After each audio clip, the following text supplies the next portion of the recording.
Un, deux.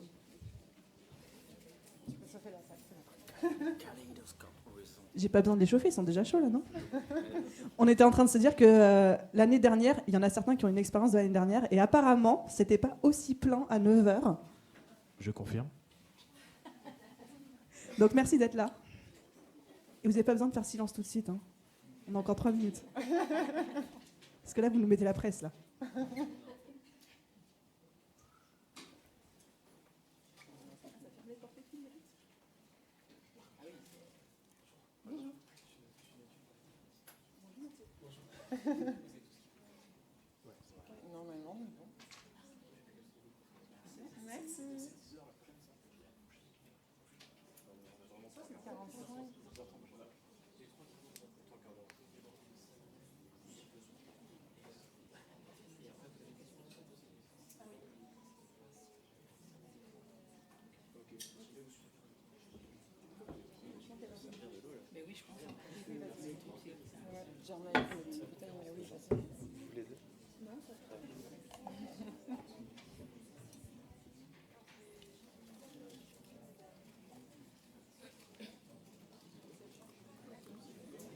J'ai l'impression de passer le bac. Une fois que le micro il est parti, après, ça va être lancé. Ça va aller super vite.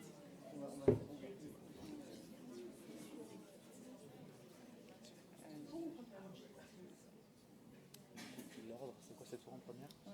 C'est quoi l'ordre? Ouais. C'est moi en dernier, je crois. Moi, je crois que je suis en 2 ou 3. Je suis la dernière, je pense. J'ai regardé le lot. Mais c'est ce qu'on dit avec Valentin, on a rien fait.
Bon, je crois qu'on va démarrer. Bon, déjà, merci d'être venus aussi nombreux. De bon matin, première conférence. On se réveille, on va essayer de vous mettre un petit peu d'entrain de bon matin. Qui est déjà venu au salon SME? Levez la main. Ah oui, d'accord. Bon, bienvenue, premier salon SME, première conférence. On est content que vous commenciez par nous. Alors déjà, on va se présenter pour savoir qui vous parle, parce que c'est quand même important. Je pense que beaucoup de personnes, pas mal de personnes connaissent au moins une des personnes qu'il y a là, mais on va quand même tous se présenter.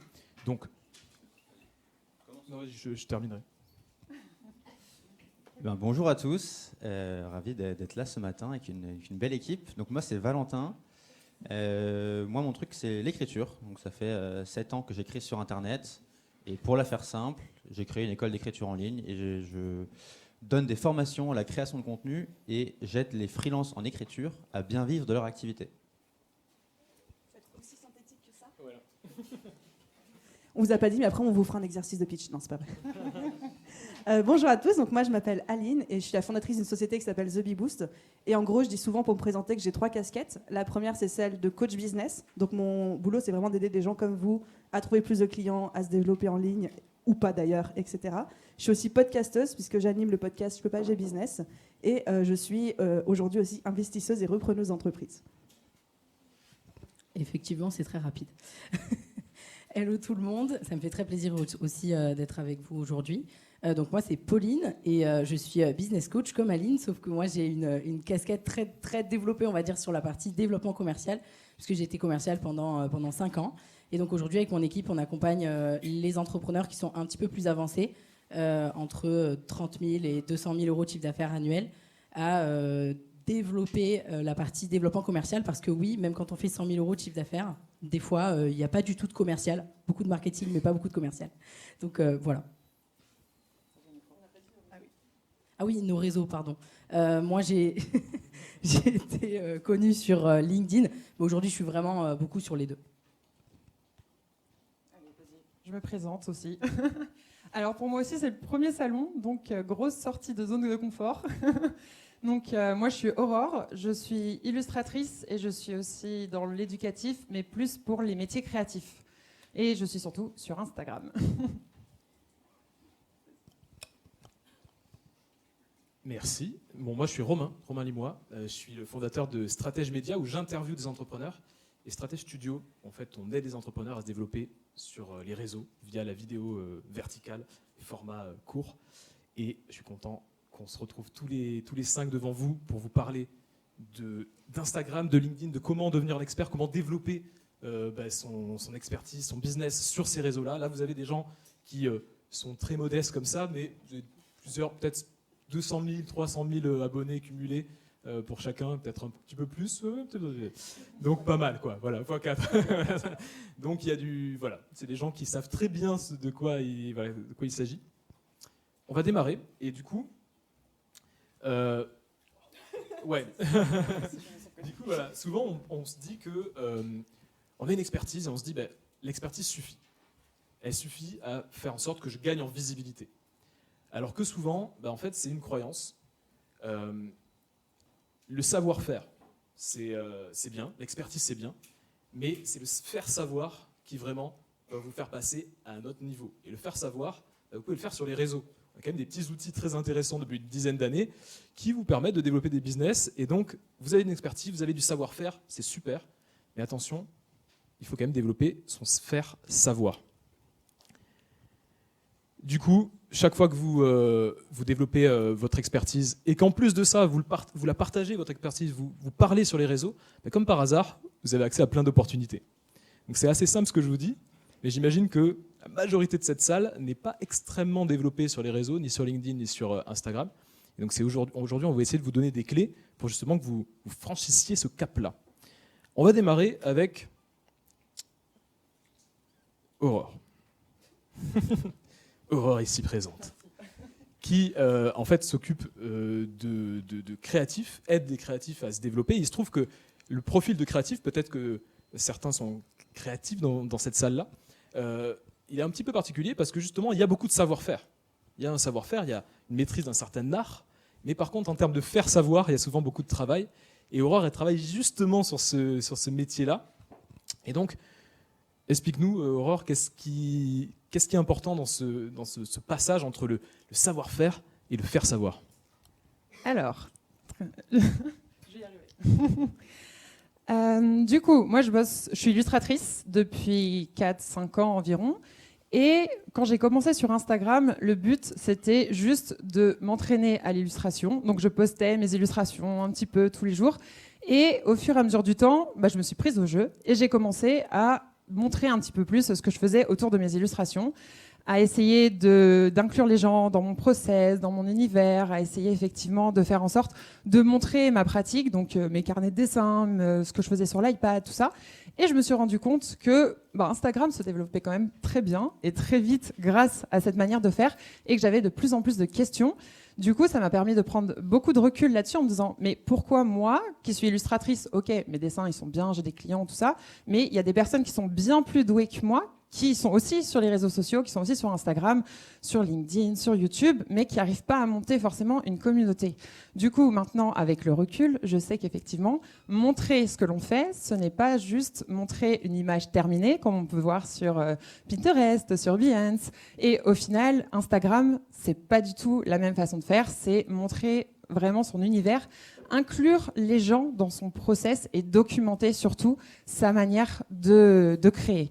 Donc, les créatifs, moi, dans mes élèves, la plupart postent, c'est ça, des images terminées, ce qui peut se faire dans, au final, n'importe quel métier en freelance.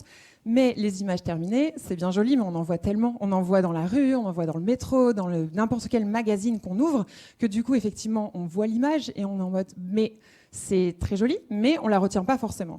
Alors que sur Instagram, c'est pas du tout le même process. Chez les créatifs, c'est vraiment de pouvoir faire inclure les gens. Et s'il y a bien une chose que j'ai remarqué sur ces dernières années, c'est qu'on s'attache pas forcément à des images. Bien sûr, il y a tout le monde qui a des préférences en termes d'artistes, en termes de business coach, en termes de copywriter, je ne sais pas. Mais au final, on s'attache plus à l'humain qui est derrière et on a plus envie de suivre une personne en particulier parce que on match avec elle humainement parlant. On a envie de voir un petit peu comment elle évolue au quotidien, ses galères, ses réussites. Bref, il y a beaucoup de choses à montrer au final quand on est créatif ou pour n'importe quel métier en entrepreneuriat.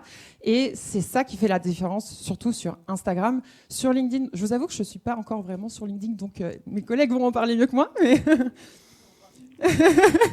Mais sur Instagram, les gens ont juste envie de passer un bon moment avec nous, d'apprendre des choses de notre part. Et dans les métiers créatifs, on a tellement de choses à montrer. Et on a surtout un énorme avantage, c'est que deux créatifs ne feront pas la même chose. Ils vont jamais faire exactement les mêmes illustrations, exactement la même peinture, exactement la même partition de musique aussi, ça marche. Et du coup, chacun a son propre process, sa propre histoire et son propre univers. Donc il y a même, j'ai envie de dire, je m'avance un peu en disant qu'il n'y a pas de concurrence, mais au final, tout le monde a sa place et tous les gens qui peuvent nous suivre sur les réseaux sociaux, ils suivent environ 1000, 2000 personnes.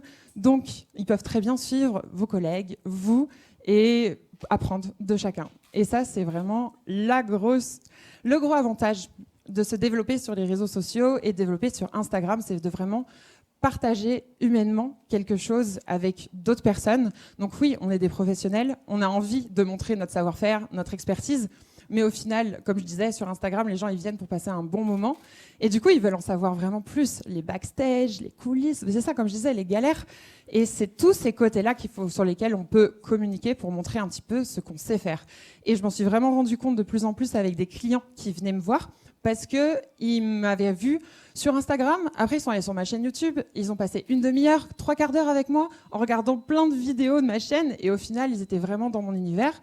Et quand ils m'ont contacté, j'ai un client il y a 3 ans qui m'a contacté et qui m'avait déjà vendu, donc une agence de com qui m'avait déjà vendu à un client parce que de toute façon, ils avaient déjà vu sur mes réseaux sociaux tout ce que je savais faire, sur ma chaîne YouTube aussi. Et du coup, ils m'ont contacté. Moi, je pensais que j'étais en appel d'offres. Quand j'étais en call avec eux, j'ai dit « mais il n'y a pas d'autres freelances ? Qu'est-ce que j'ai besoin de vous donner ?» Ils m'ont dit « ah non, on t'a déjà vendu au client. » C'était Haribo, quand même, pas mal, en tant qu'illustratrice. Et c'est bon, c'était parti. Donc, le fait de montrer, en tout cas, mon expertise au maximum sur Instagram et puis à côté sur YouTube, ça permet aux gens, effectivement, de regarder et d'être dedans et d'avoir l'impression presque de me connaître. Et c'est vraiment une des meilleures manières de montrer son expertise, de se rendre visible et de faire en sorte qu'on vous contacte derrière pour pouvoir avoir des missions clients, des partenariats en plus quand vous développez vos réseaux sociaux. Et ça, c'est pas du tout négligeable, surtout qu'en entrepreneuriat, on sait qu'il faut diversifier ses sources de revenus, avoir différentes entrées d'argent. Donc, développer ses réseaux, ça permet quand même pas mal de choses derrière. Donc, effectivement, il faut documenter, montrer ce que vous faites, partager, être généreux. Au début, vous allez le faire sans attendre rien en retour. Effectivement, il y aura pas beaucoup de retours, pas beaucoup de commentaires. Les gens vont pas forcément parler avec vous. Mais au fur et à mesure du temps, plus vous allez avoir de choses à consommer. Les gens, plus ils vont avoir de choses à consommer sur vos contenus, plus ça va effectivement être intéressant et ils vont pouvoir s'immerger dans votre univers alors que vous n'êtes pas forcément derrière à démarcher. Donc voilà. Merci beaucoup, Aurore. Il y aura plein de questions à la fin, j'imagine, parce que l'expérience d'Aurore, elle est hyper intéressante. Et merci d'avoir partagé ça. À la fin, du coup, il y aura évidemment questions-réponses. Donc, gardez vos questions, notez-les sur votre téléphone, parce que la valeur, elle est là aussi dans les questions-réponses. Aurore nous parle d'Instagram. Il y a aussi LinkedIn, il y a YouTube, il y a plein de réseaux qui sont intéressants. Et peut-être que vous avez des petits poncifs sur les réseaux. Instagram, c'est pour les influenceurs. LinkedIn, c'est un petit peu bullshit. Ce genre de choses-là. Et ce genre de poncif-là, je me souviens qu'on a eu une discussion avec Valentin. Valentin, avant, c'est un peu ce qu'il me disait sur LinkedIn. Il disait, ouais, LinkedIn, c'est un peu particulier comme réseau. Et en fait, à un moment, il a switché. Il est parti sur LinkedIn. Et depuis, il génère pas mal d'opportunités sur LinkedIn. Et c'est vraiment son réseau de cœur. Et donc, il y a eu ce switch de la croyance que c'est pas forcément le réseau pour moi à, en fait, c'est vraiment une source d'opportunité. Et du coup, Valentin, est-ce que tu peux nous expliquer un petit peu Pourquoi ce switch? Qu'est-ce qui s'est passé? Oui. Effectivement. Alors, tu as commencé à raconter l'histoire et c'est intéressant, je vais vous la raconter un peu plus en détail. Moi, ça fait, je sais pas, j'ai un profil LinkedIn depuis mes études, hein, comme tout le monde, je pense. Et ça fait, allez, 4-5 ans, on va dire que je suis à moitié actif dessus. En disant, bon, bah, LinkedIn, c'est quand même chouette. Il y a des gens dessus, donc je vais repartager le travail que je fais ailleurs, notamment les articles que j'écris.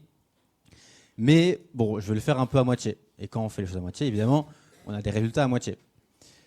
Et comme dans beaucoup de sujets liés à l'entrepreneuriat, liés au marketing, en fait, quand on rencontre un blocage face à une situation, la réponse, elle est souvent à l'intérieur.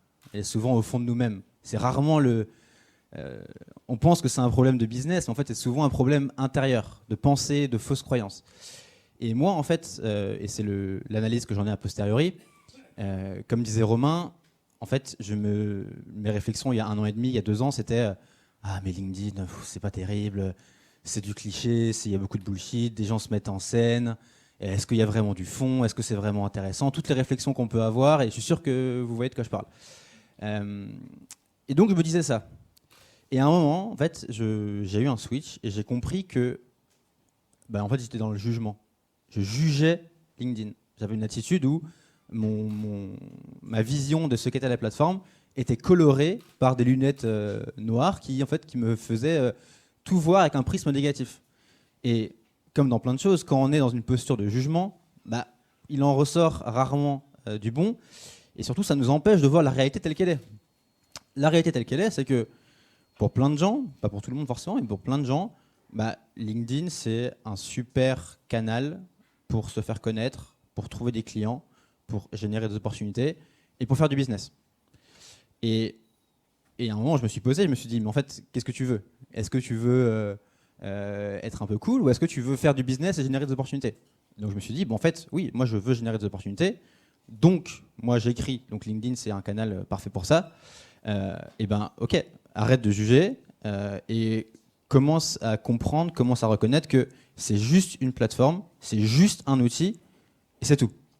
Et tout le reste, tout l'émotionnel que toi tu mets derrière, en fait, c'est inutile. C'est comme si je vais mettre un jugement émotionnel sur une pelle pour creuser un trou. Ça n'a aucun sens. LinkedIn en soi, c'est juste un outil, un moyen pour me faire connaître et pour mon entreprise. Et donc en fait, quand j'ai commencé à voir les choses comme ça, je me suis un peu libéré, tout a changé. Je me suis dit en fait, LinkedIn, c'est pas qui je suis. Ça n'a rien à voir avec profondément quelle personne je suis en vrai. LinkedIn, c'est juste un outil, un réseau à l'instant T que j'utilise aujourd'hui pour faire connaître mon entreprise et pour que les efforts que je mets, en fait, il y a un retour sur investissement qui est intéressant.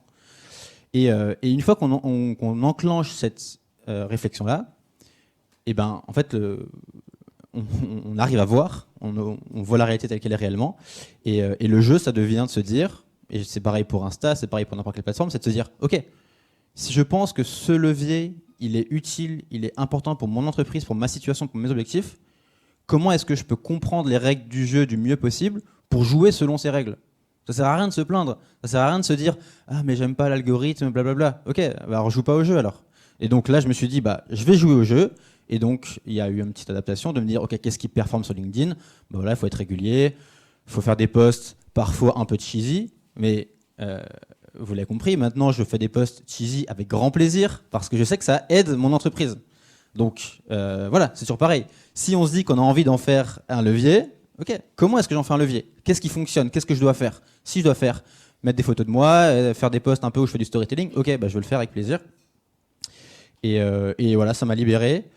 Je fais un post tous les jours, pratiquement 2 maintenant en ce moment. Et en fait, c'est juste une mécanique qu'on prend.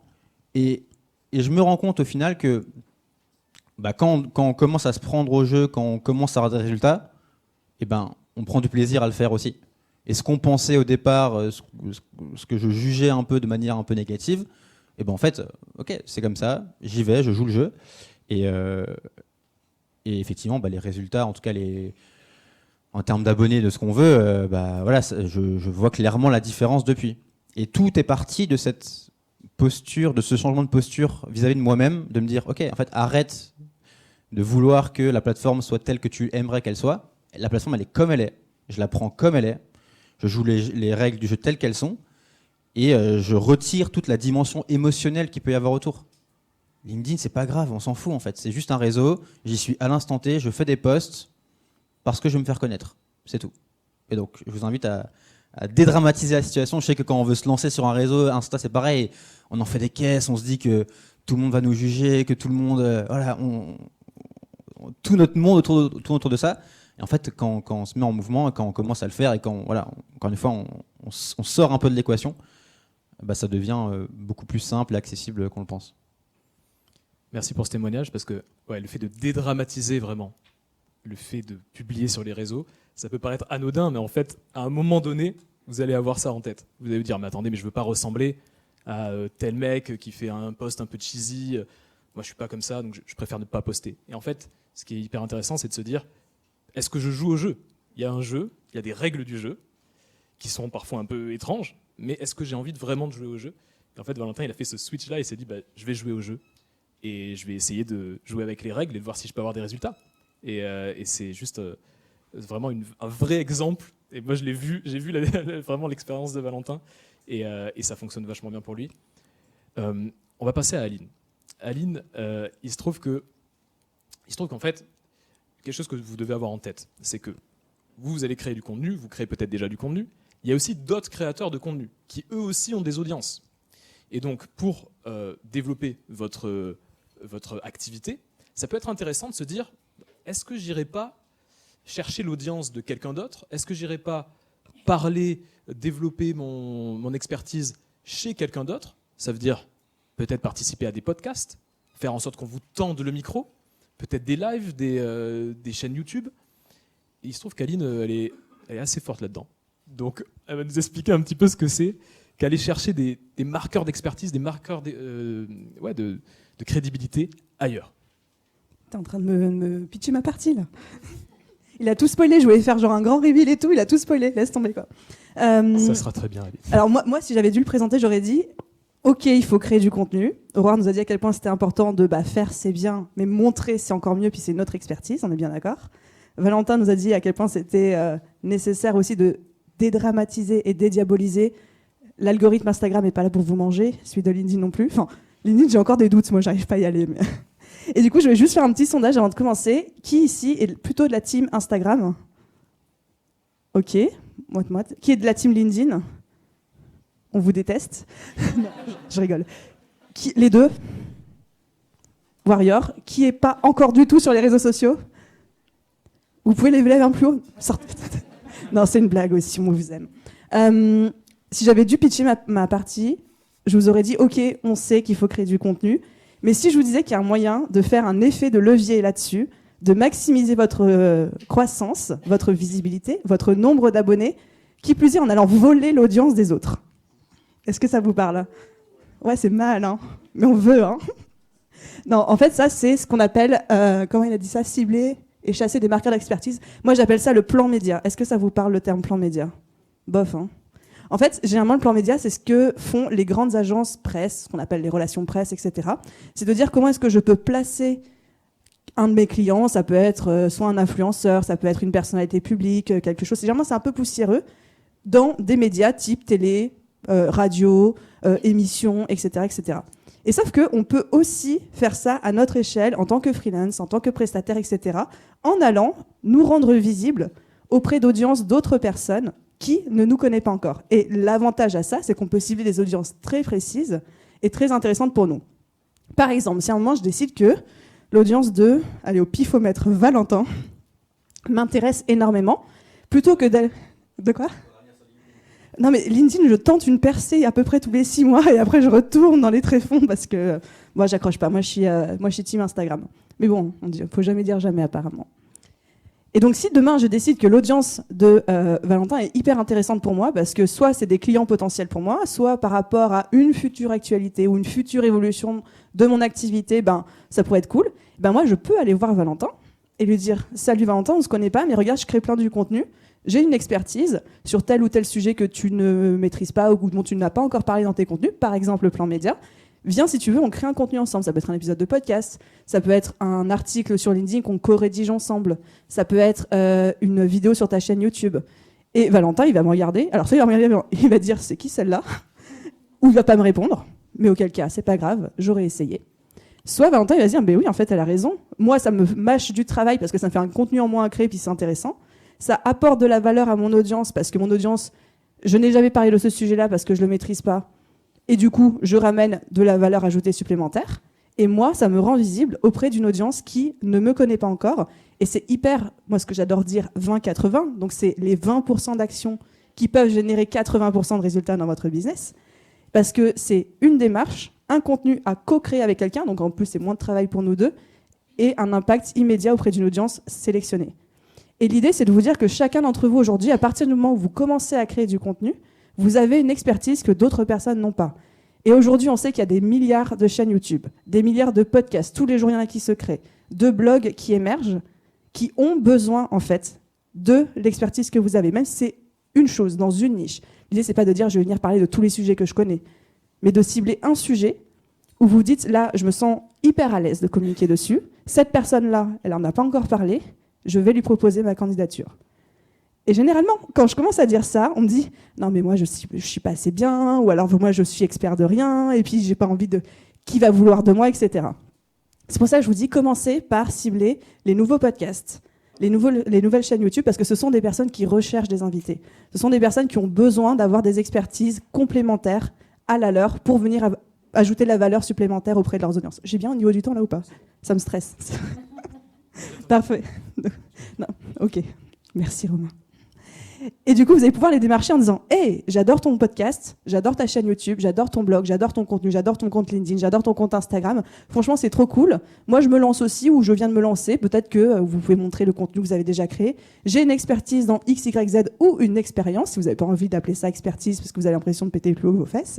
Et vous dites, est-ce que ça te dit qu'on crée un contenu ensemble ? Et ce contenu peut être aussi simple qu'un live Instagram à deux. Il y a des lives sur LinkedIn ? Oui.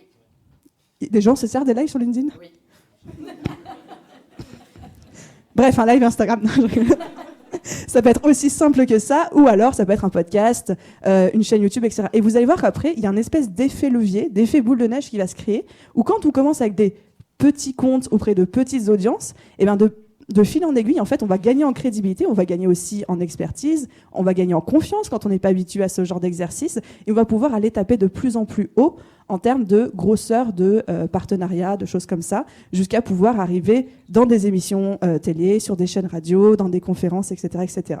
Et moi, j'adore parler de cette stratégie. Donc, j'appelle ça la stratégie du plan média. Certains vont appeler ça, je sais, le truc là comme ça, là.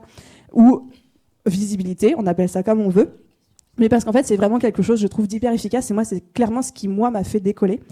C'était l'année 2020-2021. J'ai décidé d'accepter toutes les opportunités qu'on me proposait. C'est-à-dire que toutes les interviews, tous les lives, tous les articles invités, toutes les vidéos qu'on me proposait, je disais oui. Je crois que j'en ai fait plus d'une centaine dans la même année. Et en fait, des fois, c'était des toutes petites audiences ou c'était des tout petits comptes, mais en fait, ça a créé un espèce d'effet cumulé où ça a littéralement propulsé mon audience, que ce soit sur Instagram, sur les autres réseaux sociaux, bah, pas sur LinkedIn du coup, mais ouais, j'arrête de taper sur LinkedIn parce qu'après je vais me faire jarter du salon, quoi. Et vraiment, j'ai vu l'effet que ça crée, puis du coup après ça crée effet boule de neige sur mon contenu, ça ramène plus de gens vers mon contenu aussi, donc ça a vraiment contribué à dire non seulement je ne suis pas en train de créer du contenu dans mon coin en espérant que par la grande magie de l'algorithme un jour ça décolle, mais je suis en train de travailler activement à ça en me rendant visible auprès d'une audience qui ne me connaît pas encore. J'espère vous avoir convaincu. Juste, petit sondage à chaud qui se dit « Ok, c'est bon, je suis prêt à tester. » Hop. Ah, ok. J'ai vu 3 mains commencer à se lever. J'ai fait « Oh non, on recommence. » C'est sortir, on va rentrer. Ok, bon, ça va. Et juste par curiosité, 1 ou 2 personnes, les autres qui ont dit « Non, je suis pas convaincu », c'est genre vous avez peur ou genre vous n'êtes pas convaincu ? Ou genre vous n'avez pas compris ? Non, personne. Oula. Il y aura peut-être des questions. Il y aura peut-être des questions à la fin. Ok, très bien. Merci Aline. C'est vrai que le fait d'accepter toutes les demandes, c'est une stratégie qui paraît toute bête, mais en fait qui est hyper efficace, quoi. Dès que vous avez une demande, ok, même une petite audience, même un tout petit podcast, une toute petite chaîne YouTube, ça fait du contenu et ça vous entraîne aussi, ça vous met dans une bonne dynamique. Être proactif. Et justement, on parle d'être proactif. Créer du contenu, c'est bien. Voilà, vous avez créé du contenu, vous avez créé du contenu chez les autres, chez vous, vous êtes sur Instagram, sur LinkedIn, etc. Et maintenant, qu'est-ce qui se passe ?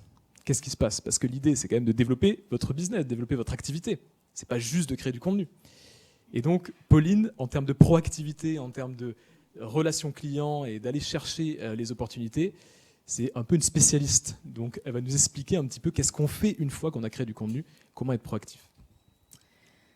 Alors oui, en effet, merci pour cette belle transition. Le problème, c'est qu'aujourd'hui, il y a beaucoup d'entrepreneurs qui se disent « Ok, je vais aller créer du contenu, je vais me faire connaître. » Et puis, ils commencent à créer du contenu. Et puis, il ne se passe rien, en fait. Il ne se passe rien. Il y a quelques likes, il y a quelques trucs. Mais il ne se passe rien au niveau du business. Et vous vous dites « C'est bon, j'ai 2 ans de chômage devant moi, j'ai le time. » Mais non, vous n'avez pas le time. Quand vous montez un business, il faut faire du business. Et donc, pour faire du business, oui, le contenu, ça fonctionne, mais ça ne suffit pas. C'est-à-dire que, en tout cas, particulièrement au début, c'est-à-dire que, par exemple, là, nous tous, aujourd'hui, on peut se permettre d'être un peu moins proactifs parce que ça fait des années qu'on crée du contenu. Ça fait des années que les gens nous connaissent au fur et à mesure, etc. Et donc, du coup, on a des stratégies marketing qui sont bien ficelées, etc. Mais quand on démarre, se passer d'une démarche commerciale, c'est juste du suicide, en fait. Et moi, ça me rend dingue de voir aujourd'hui des entrepreneurs qui démarrent et qui se plantent juste parce qu'ils ont entendu des super têtes d'affiche leur dire « il faut créer du contenu, c'est génial, vous allez gagner beaucoup d'argent ». Mais non, c'est pas la réalité. Je sais, c'est dur, hein, là je casse un peu l'ambiance, mais c'est la vérité, en fait. Hein. Il faut vraiment mêler une stratégie de contenu et une stratégie d'aller chercher des clients. Donc, autrement dit, dans le langage un peu technique, on va appeler ça mêler la stratégie inbound et la stratégie outbound.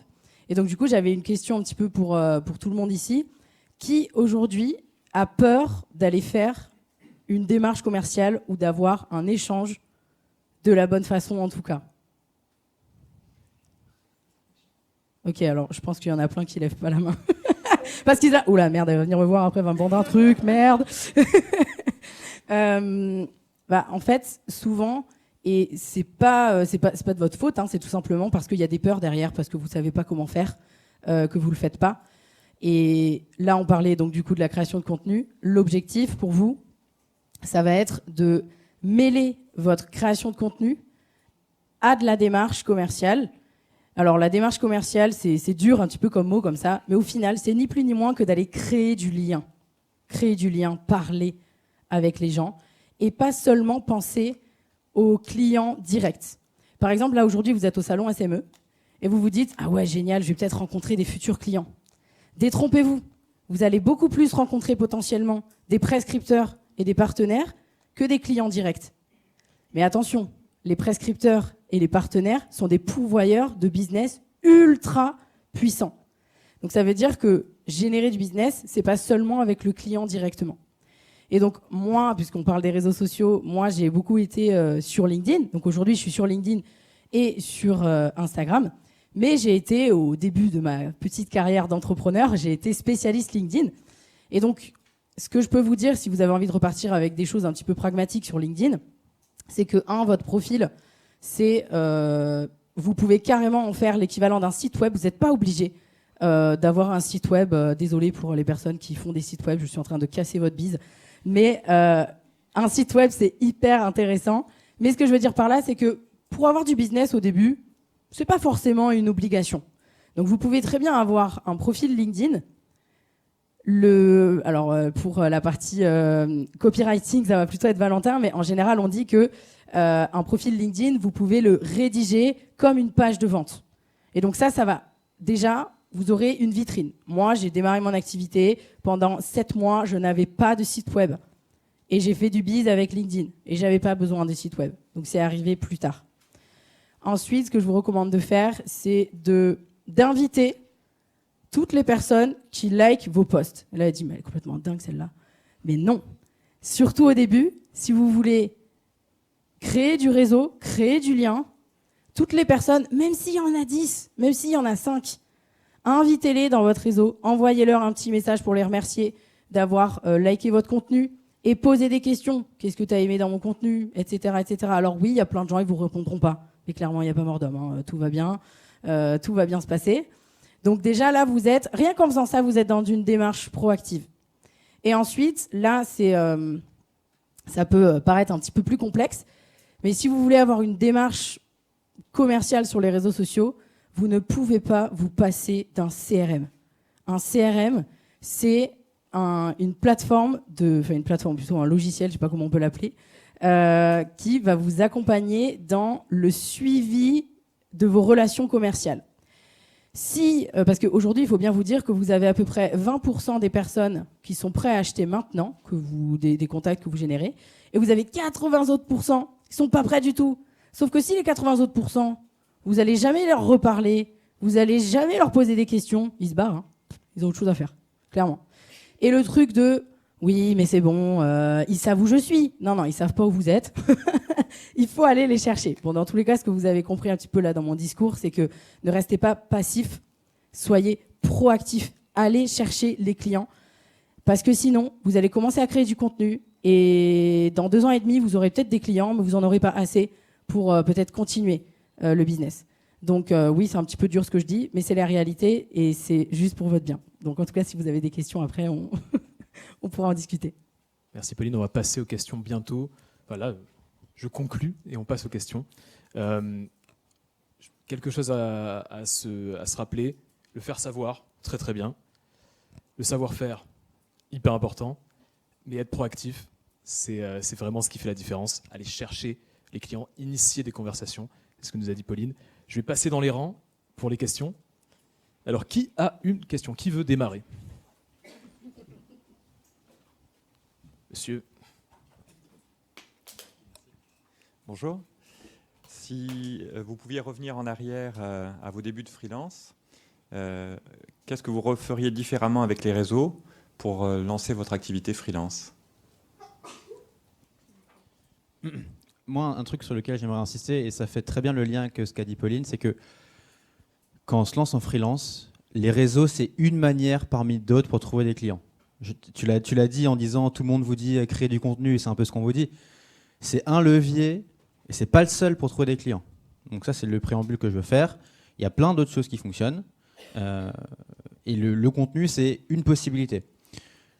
Moi, je refais le lien avec ce que je disais tout à l'heure. Si je me dis, OK, je me lance en freelance et je veux utiliser mon contenu pour trouver des clients, dès le départ, je bombarde, en fait. J'attends pas de me dire pendant 1 an. En fait, le risque, et c'est un peu ce que tu disais en disant, on se dit, j'ai 2 ans de chômage, ça me laisse le temps. Pendant 6 mois, je vais réfléchir à ce que je veux faire. Et puis, dans 1 an, je vais commencer à créer, etc. Au final, on se retrouve 1 an plus tard. Il ne s'est pas passé grand-chose. Et on commence à avoir la pression aux fesses. Et on se dit, OK, qu'est-ce qu'on fait maintenant? Et là, on panique. Donc, commencez le plus tôt possible. Commencez en acceptant que je n'ai pas toutes les réponses dès le départ. Je pense que l'autre gros frein, c'est qu'on attend en se disant « Ah, mais je ne sais pas exactement ma stratégie. Ah, mais je ne sais pas exactement ce que je veux faire, etc. » La réalité, c'est que si on attend, il ne se passe rien. Et s'il ne se passe rien, on n'apprend rien. Et moi, je pense qu'une stratégie, une vision de ce qu'on veut faire, ça s'affine. Ça s'explore, en fait. Et l'affinage, l'exploration, c'est parce qu'on fait des choses. Donc, commencez, acceptez de ne pas savoir où on va, partir avec des intuitions initiales, tu as une compétence, tu as vaguement une cible, ok, communique là-dessus. Et au fur et à mesure, parce que tu es en mouvement, parce que tu es dans l'action, tu affines, tu ajustes un peu le degré de ton voyage, et c'est comme ça qu'il se passe des choses. Et le contenu très bon que tu vas faire, qui va parler à un client aujourd'hui, ce contenu, tu vas pouvoir le faire parce que ça fait 1 an que tu fais du contenu moyen. Et très souvent, on ne se laisse pas le luxe de faire ce contenu moyen. Pour ne pas dire un contenu mauvais. Et quand on démarre, on est forcément mauvais. C'est logique. Donc il faut accepter d'être mauvais pour devenir un peu moins mauvais, pour devenir moyen et devenir bon.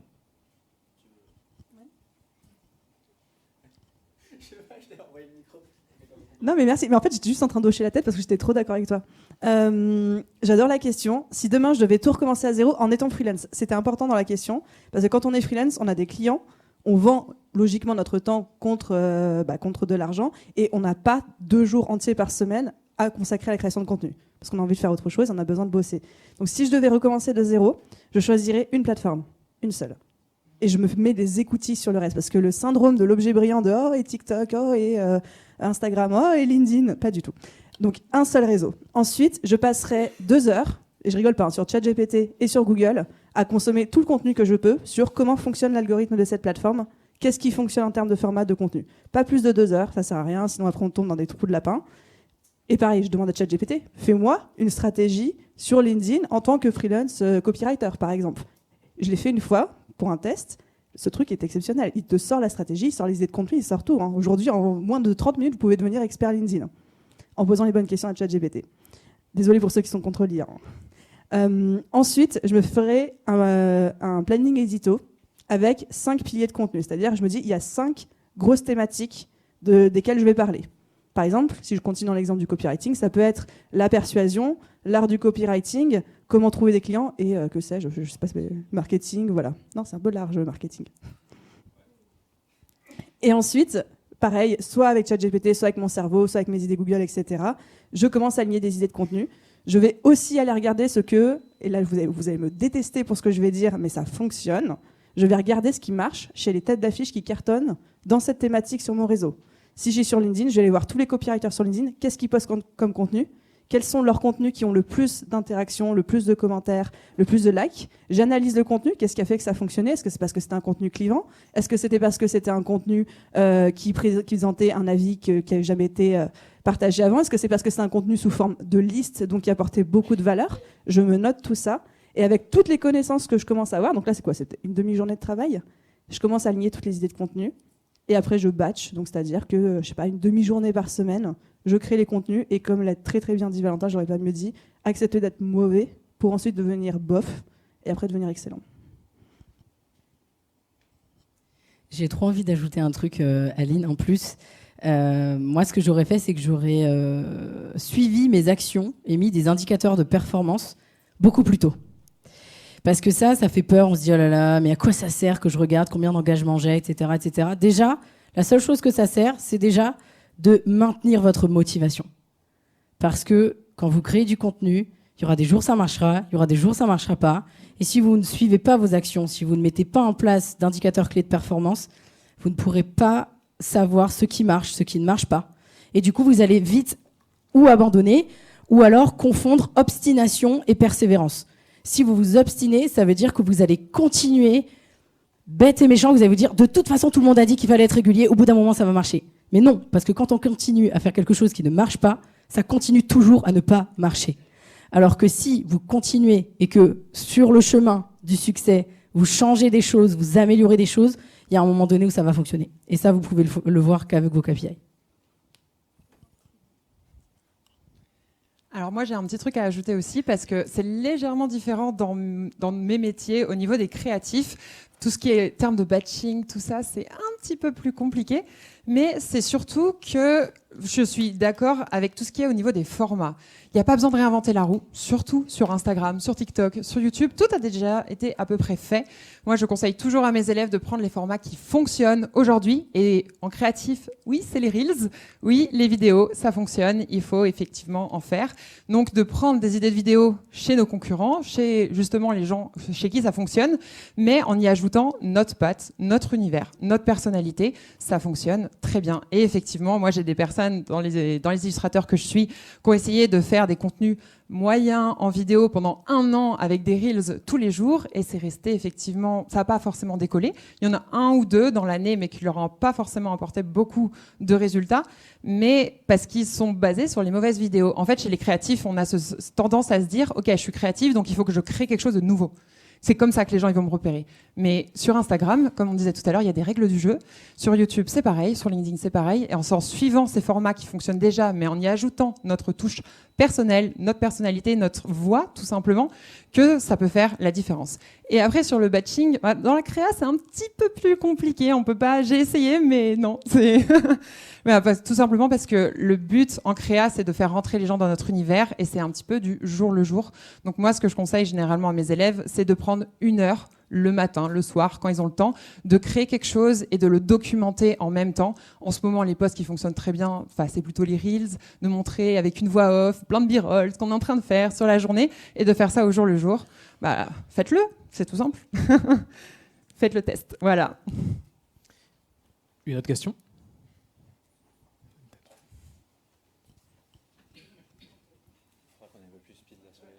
Hello, bonjour tout le monde. Hello, bonjour tout le monde. Merci pour cette présentation. J'ai une question par rapport à le moment, à partir du moment où vous cherchez des clients activement et le moment qui devient, chercher des prospects et puis devenir nos clients, vous proposez combien de temps en avance avant qu'ils deviennent notre client, en avance pour prospecter, chercher des clients activement? Merci. Alors, beaucoup. ça va dépendre de ce que tu vends et à qui tu le vends, et donc de la longueur du parcours d'achat. Quand c'est du gros B2B, c'est très long. Quand c'est du petit B2B, c'est un peu moins long. Quand c'est du B2C, ça peut aller un peu plus vite. Mais malheureusement, moi en tout cas, je ne vais pas pouvoir te donner de réponse claire. Parce qu'en fait, ça dépend trop de ce que tu vends. Mais si je devais donner peut-être une réponse générale, et mes collègues me diront si oui ou non, mais en contenu, je dirais au moins 6 mois, quoi. Minimum. Vous êtes d'accord ? Ouais. Voilà. Une autre question?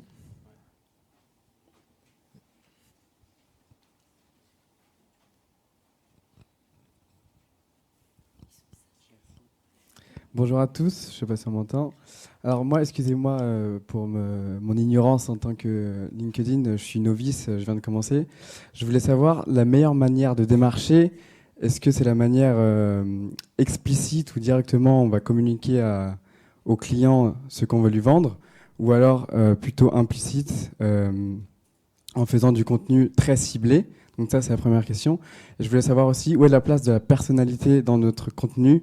Est-ce que c'est quelque chose que justement on doit abandonner et faire ce qui marche, ou alors on garde toujours une part de personnalité? Et si oui, à quel point vous l'estimez en termes de pourcentage? Je réponds à la deuxième question. Je pense qu'évidemment, il faut avoir de la personnalité. Je pense que le tout, c'est pas de copier bêtement ce que font les gens et avoir les mêmes résultats. Enfin, ça marche pas. Moi, je fais la distinction entre le fait d'être un créateur et le fait d'être un entrepreneur. L'entrepreneur, son obsession, c'est de se dire c'est quoi mon objectif et quelle est l'action que je mets en place qui va avoir le plus fort impact dans cet objectif-là. Ce que je disais tout à l'heure, je vais être sur LinkedIn, je vais en faire un canal pour des clients, je joue le jeu de LinkedIn, je poste tous les jours et je joue le jeu de l'algorithme. Le créateur, à l'inverse, c'est un peu différent. Pour moi, le créateur, c'est plutôt une approche où tu vas créer d'abord pour toi. Tu vas d'abord avoir un truc de comment est-ce que je me fais kiffer, comment est-ce que je me fais plaisir, et ce qui me fait kiffer, c'est pas forcément ce qui va marcher. D'ailleurs, c'est souvent, enfin, ça peut, mais c'est pas toujours le cas. Moi, je sais qu'au début, j'ai démarré d'abord pour moi, en me faisant plaisir. Et c'est ce qui a fait que j'ai réussi à me prendre au jeu, à aimer le processus, à être régulier, et à me dire, à un moment, je me suis dit, ok, là, j'ai fait 2 ans de mode créateur, c'est cool. Par contre, je vois que, bah oui, j'ai pas les résultats escomptés. C'est normal parce que je fais que des choses pour moi. Et je me soucie pas de qu'est-ce que veulent les gens, qu'est-ce qui fonctionne, etc. Donc là, j'ai basculé plus en mode entrepreneur. Et j'essaye de mêler les deux approches. Je pense que, d'ailleurs, c'est marrant parce que j'ai programmé un post LinkedIn ce matin qui parle précisément de ça. Il a été publié il y a une demi-heure, donc vous pourrez aller le lire. Ce qui fonctionne, c'est justement, en fait, les meilleurs, ils font les deux contenus. Ils font des contenus qui vont faire du ROI, qui vont faire du reach, parce que c'est comme ça que tu as des résultats, c'est comme ça que tu crées du business. Et si tu fais que ça, tu te perds et tu deviens une caricature, je pense. Et donc, tu as besoin d'avoir des moments où c'est plus où tu t'exprimes pour toi, tu te fais plaisir. Et donc, moi, j'essaie d'avoir un peu les deux. Alors, ça peut être sur différents formats, différentes plateformes, à toi de voir en fonction de toi. Mais voilà ce que je peux te dire. Et ça dépend de ton mood. En fait, c'est un curseur. Est-ce que je suis plutôt curseur créateur ou est-ce que je suis curseur entrepreneur? Et vers la partie démarchage commercial, faut-il être explicite ou implicite? Je passe la parole à la spécialiste. Je vais rebondir juste rapidement sur ce que tu as dit, Valentin. Il y a aussi, c'est bien quand on crée du contenu, d'avoir aussi des contenus qui sont là pour attirer massivement et des contenus qui sont là pour convertir. Et du coup, ça va pas du tout être les mêmes. Et en général, ceux qui sont là pour attirer massivement, c'est souvent le storytelling, le parcours, tu comprends, j'ai eu une vie difficile, etc. Donc ça marche très bien. Ben ouais, mais ça marche. Donc voilà. Et donc là, il y aura ta personnalité, mais ça veut pas dire qu'il y aura pas ta personnalité non plus dans les contenus où tu vas apporter de la valeur et tu vas chercher à convertir.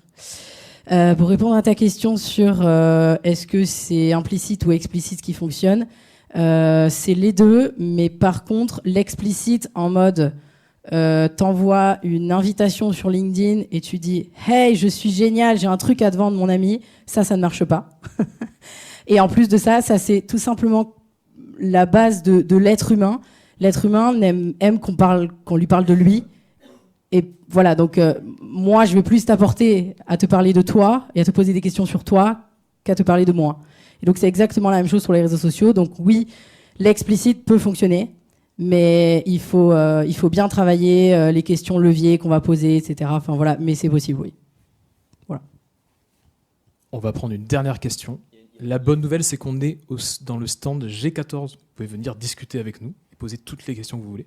Mais toute la journée. Et demain aussi. Mais on va quand même prendre une dernière question. Il y a une dame là-bas qui lève la main depuis avant en noir. Je la vois à chaque Madame, fois. levez la main. Tu la vois pas, celle-là.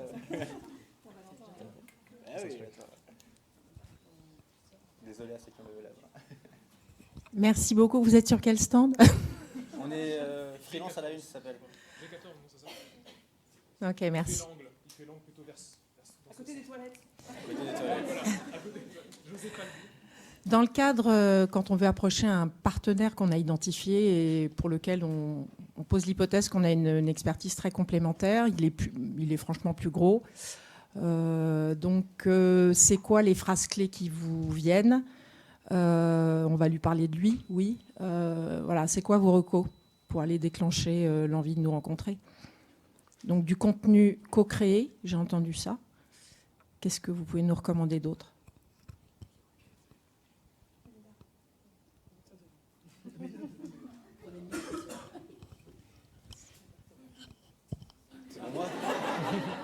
Allez, j'y vais.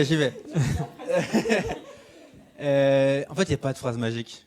Je pense que c'est une croyance qu'on a beaucoup, c'est de se dire « Ah, quand j'aurai trouvé le truc, la pièce du puzzle qui manque, tout va s'aligner, ça va être parfait. » Ça n'existe pas. Non, moi je pense plutôt, c'est ce qu'a dit Pauline un peu, c'est s'intéresser profondément à l'autre et comprendre de quoi il peut avoir besoin et comment est-ce que nous on peut lui apporter. Je pense que c'est essentiellement ça. Et après, c'est adapté à chaque situation, à chaque personne, objectif. Mais c'est pareil pour la prospection. Moi je pense qu'une bonne prospection, c'est quand on fait l'effort d'aller se demander de quoi profondément a besoin l'autre. Et pas juste se demander vite fait. Aller vraiment faire un vrai travail de se dire, ok, si j'étais dans ses baskets à sa place, si je devais développer son business à cette personne-là, parce que souvent les actions qu'on met en place, c'est pour aider le business de l'autre, hein, de quoi il peut avoir besoin? Et après, il y a un truc de se demander, ok, où est-ce que moi je m'insère là-dedans, sur quoi est-ce que je suis pertinent et qu'est-ce que je peux proposer? Et je pense que si tu fais ça, le job est fait. J'aime bien dire à chaque fois que, en fait, il faut se mettre à la place des gens qu'on cherche à attirer chez nous. Et je vais vous donner une métaphore qu'on connaît tous. Quand on rentre dans un magasin de vêtements, parce qu'on a vu un truc sympa en vitrine, etc., et que la vendeuse, blam, elle débarque et on sent qu'elle vient nous parler. Je pense qu'à ce moment-là, il y a si nous, on n'a pas envie de lui parler, il n'y a aucune phrase qu'elle peut dire qui va nous donner plus envie d'acheter que ce qu'on a déjà. Parce que l'envie doit venir de nous. La seule phrase que la vendeuse peut nous dire qu'on va accepter, qu'on va trouver cool, c'est « Bonjour, bienvenue ». Tout est gratuit. Non, c'est pas vrai. Non. C'est « Bonjour, bienvenue ». Si vous avez besoin de quelque chose, je suis là, et elle s'en va. Comme ça, elle nous laisse en paix, elle nous laisse tranquille. Et en fait, l'être humain adore acheter, mais déteste qu'on lui vende. Et donc, l'idée, c'est de créer du contenu. C'est pour ça que nous, on aime bien parler de contenu, parce que le contenu, en fait, c'est votre vitrine, comme dans votre magasin, qui va donner envie aux gens de rentrer, de faire un peu leur marché, de regarder. Et là, pouf, si vous faites bien votre création de contenu, que vous parlez régulièrement de vos offres, que vous les mettez en avant sous plein de formats et de manières différentes, au bout d'un moment, ils vont dire « Attends, madame la vendeuse, ça m'intéresse ». Et là, on va pouvoir jumper et commencer la conversation commerciale, etc. En tout cas, moi, c'est plutôt comme ça que j'ai tendance à fonctionner. Je ne sais pas si vous avez envie de le rajouter. Après, je dirais qu'il faut tout simplement oser. C'est-à-dire que vous allez avoir plein de perches tendues et vous n'allez jamais les prendre. Prenez-les à chaque fois. C'est-à-dire que, non mais sérieux, quand vous avez quelqu'un, et je pense que nous, ça nous est tous arrivé, et c'est arrivé à tous nos clients, c'est sûr, où il y a quelqu'un qui vous dit « Ah ouais, je t'appellerai quand j'aurai besoin » ou « Je t'appellerai dans 6 mois parce qu'à ce moment-là, j'en aurai besoin ». En fait, attendez pas 6 mois. Proposez-lui un rendez-vous pour en savoir plus. Ok, proposez-lui une autre échéance. Ok, on en reparle dans 3 mois. Quel jour, telle date? On pose tout. Clair, net, précis. Donc, on ose et on prend...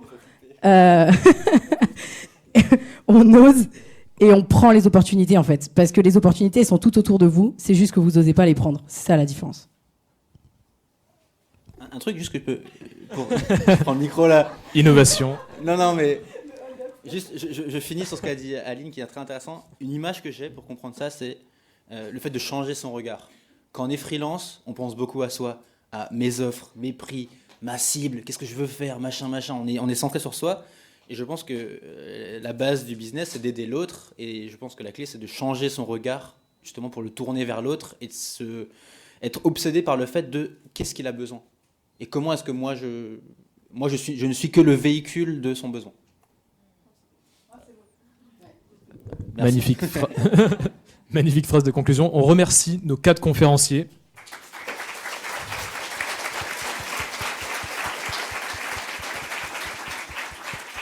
Et merci à tous pour votre attention. On est au stand Freelance à la Une. Donc vous venez discuter avec nous. Venez nous voir au stand, exactement. Et merci d'avoir été la salle la plus pleine à 9h15 du matin.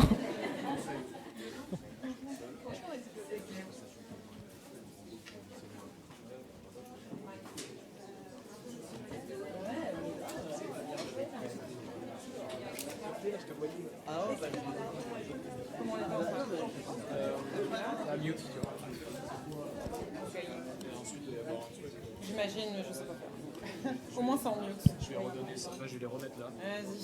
Vas-y. Bravo, c'est vrai.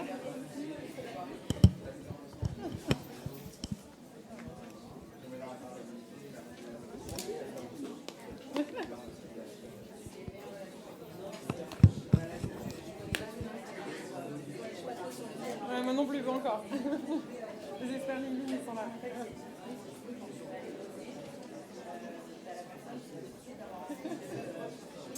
On va aller au stand de la semaine, c'est pas grave.